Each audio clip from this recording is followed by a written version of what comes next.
Happy Chinese New Year. My name's LuAnn Cibik, and I am a master educator for interior alignment, feng shui, and space clearing here at the LuAnn Academy. And I am in love with our message for this month of February of choosing your path. All is possible. It is so perfect for what we're celebrating right now, the Lunar New Year of the wood snake. Now, many people don't like snakes, and in China they call them little dragons, and maybe that makes them a little friendlier for you. But if we think about what this energy of this year is, it's very wonderful, sweet, kind of peaceful, gives us kind of a breath from the previous year. It's also one that is very much about choosing your path and imagining that all is possible. If we think of little snakes who grow up to be big snakes, the way they do that is they shed their skin when they've eaten enough, when they've done enough, when they've grown enough, they wiggle out of that skin and become a bigger, better, bolder snake. Well, the same energy is here for us. If you want your future to be exactly the way it has been, then there's nothing you need to change. But what you want to think about for this year coming up is it is your time that you can shed that skin. You can shed what has been holding you back.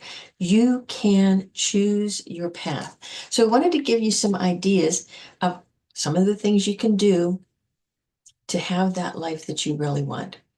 The first thing would be, some people call it clutter clearing, but I'm going to call it today releasing your past, right? It doesn't mean that you're getting rid of everything or old identity that you love. That's a part of you. That's who you are.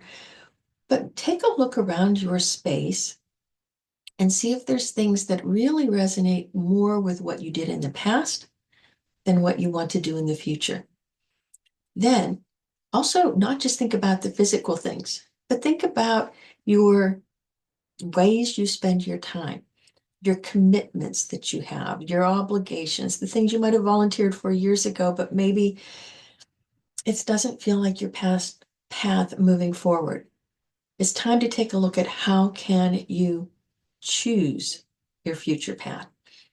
And it means it is okay to release old obligations or things that you have volunteered for in the past. Then we can think about our future and choosing that path. And maybe you don't know exactly what you want it to be, but you do know how you want it to feel. And so in feng shui, you want to think of your home as sort of a 3D vision map, right? You want to bring things in that feel like your future. So if you have a new business in mind for this year, bring things into your home that resonate or remind you of that business or represent that business in some way. If you want to feel more in love in this coming year, bring things into your home that feel like that.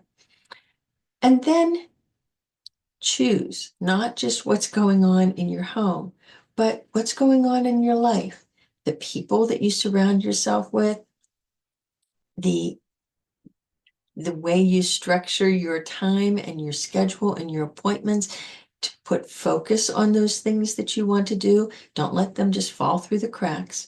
And again, look at what objects you can have tangible at this time that really remind you of those things. Soul coaching is another way that you can choose your path, even if you can't make changes to your home. Soul coaching works with releasing those things physically, but as well as mentally, emotionally, spiritually, and allows you to choose the path that you want.